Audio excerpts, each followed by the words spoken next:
Hey guys, it's Sam here with WTI. I want to tell you all about this Bloom Greens and Superfood here. So I love this. I think it's great to be able to know that I'm getting in some extra nutrients in my day by drinking this.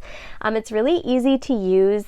All you do is you scoop in 1 scoop per 8 to 12 ounces of water. So you just mix it together. It's very easy to mix together. It says that you can use like a mixer or a whisk. I've just used my spoon and just whisked it up really well, and it works really good.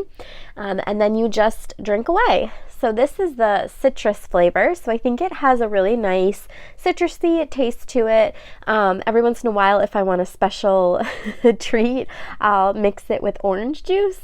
And it's really, really good like that. So I really like this. Like I said, it helps me to have like peace of mind that I'm getting some extra nutrients.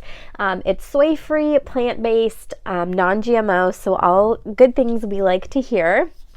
And then it has a really great blend of like green superfoods, pre and probiotics, fruit and vegetables, a digestive enzyme, and a lot of other things, some antioxidants. So definitely love these. I think they are a nice brand, and it tastes yummy. So what more could you ask for? Definitely recommend them. You should check them out. And that is my point of view.